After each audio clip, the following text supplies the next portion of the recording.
Y'all know what it is. Stop playing with me. Brooklyn, spin a yard, nigga.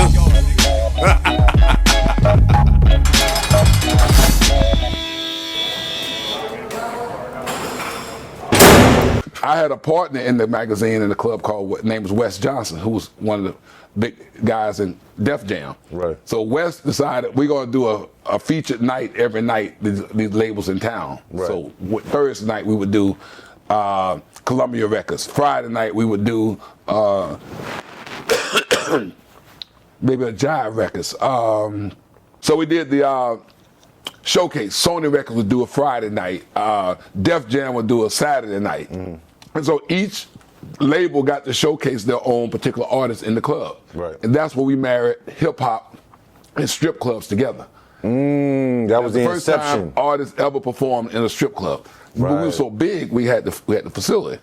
And so it became very popular. Mm-hmm. Then Black Gold was the hottest, the biggest. The name of the magazine was promoting around the world.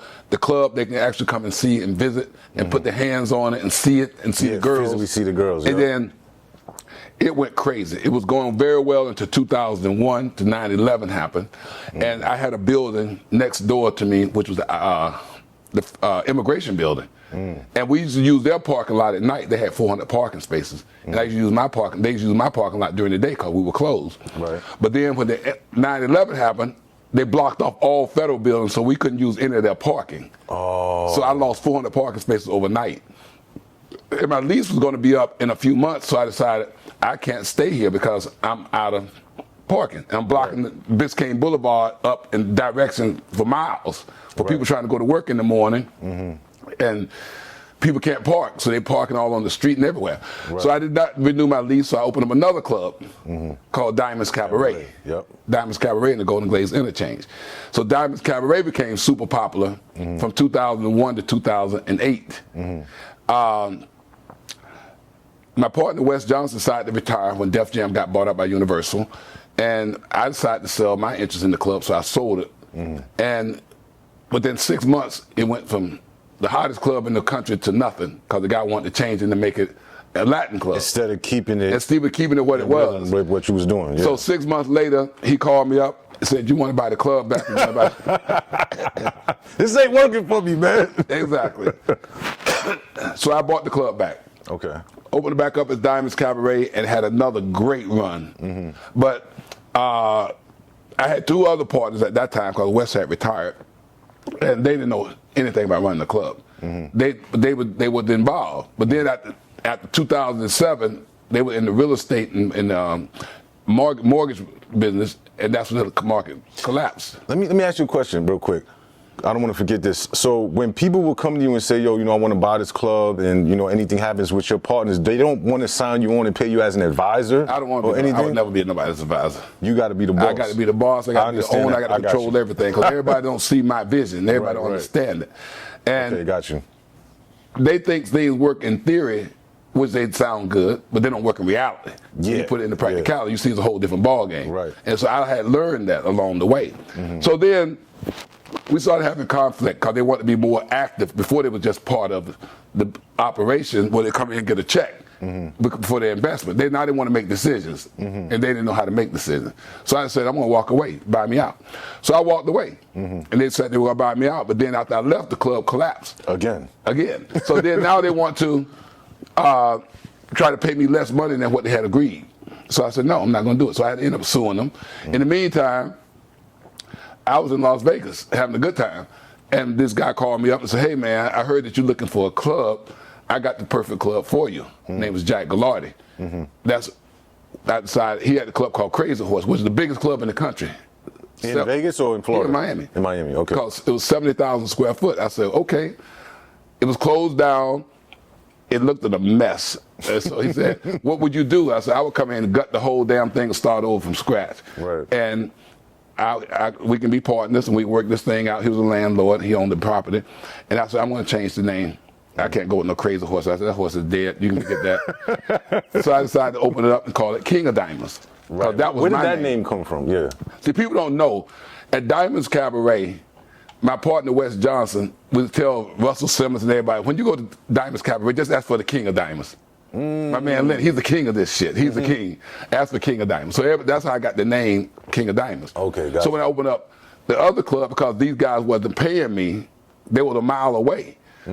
So I said, I'm going to shut you down. You don't want to pay me, I'm going to shut you down. So I opened up the club called the King of Diamonds. Everybody knew the association, and it went berserk. Right. Now it's the biggest club in the country. It's 66,000 square foot with a basketball court, a gym, a restaurant, a barbershop, a boutique. You know, and he had the hottest girls.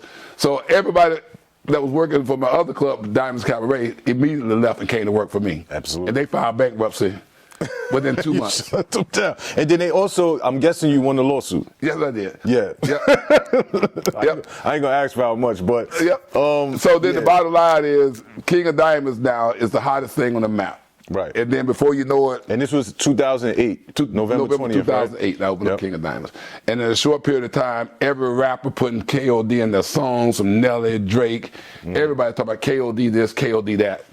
Then all my girls becoming famous. Yeah. The Black Chinas, the Jocelyn Hernandez, the Tip Drills, and all these girls becoming famous, getting their own reality shows and doing very well. So I want to go back a little bit because I have some questions in regards to like the business of the strip club. Now, with all of the stripper personalities that came through King of Diamonds, because you own the place, did you manage the strippers? Yes. Okay, so in managing them, how does that work business-wise if they get deals outside of the strip club? Well, see, we also own a company called Black Gold Talent. Okay. Black Gold Talent represented about 90% of the girls you saw in music videos. So guys would not even go into a talent agency auditioning girls. They would come to the strip club and say, hey, I want her. I want her. Right. And we had to make sure that they get paid what they're supposed to get paid and not just talking about you getting exposure, you know. So I had a talent agency that represented the girls in different aspects. And they took a small percentage of agent's fee, you know, to represent the girls, to make sure they were taken care of properly and got their just due in payment. So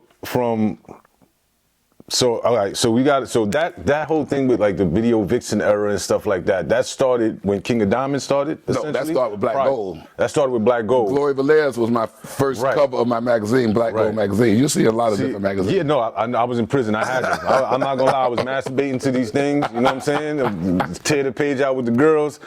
You know, high valued shit, high valued publication. Trust me, but. My thing is, so we know the stories of like seeing these women being in videos and reality shows and stuff like that, but nobody actually knows the backstory and how they actually got to where they are. A lot of them started as strippers and stuff like that, but they had management. They had some type of management, good management. We had people who showed them what to do with their money and how to manufacture into other things. Right.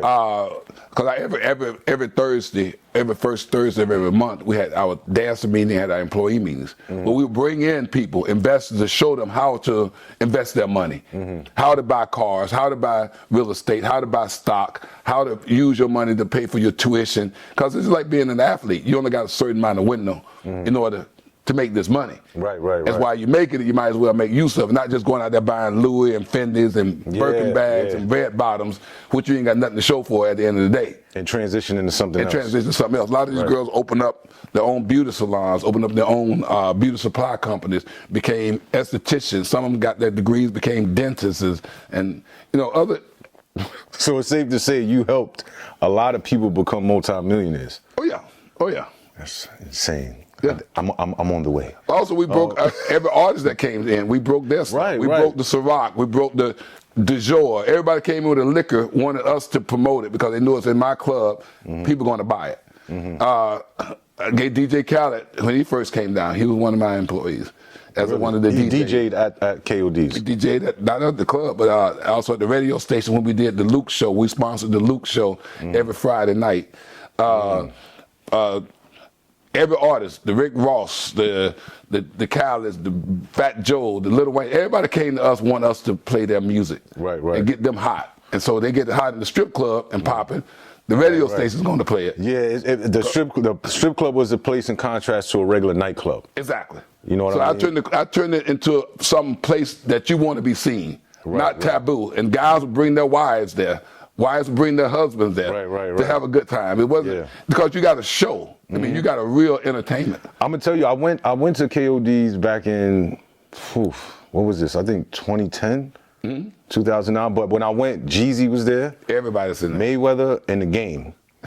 And when I tell you, this is when y'all was doing the boxing thing. Yeah, Monday night. Floyd Mayweather used to do our Monday night, sponsor Monday night fight. Yeah, so I remember it was money. Like you had to walk like this over the money, right? It was crazy how much money was in there. And it was like, the vibe, it's not like New York, right? The vibe is like we all eating. Yeah, exactly. You know what I'm saying? So we not worried about none of that nonsense over here. You know what I mean? And I'm like, yo, these dudes are just throwing money away. But now I gain an understanding having this conversation with you, like, yo, it's all business at the end of the day. Of course. And you do good business, people are gonna keep coming back. Yeah, not just the singers, entertainers, but every athlete that came to town. Y'all know what it is. Stop playing with me. Brooklyn, spin a yard, nigga.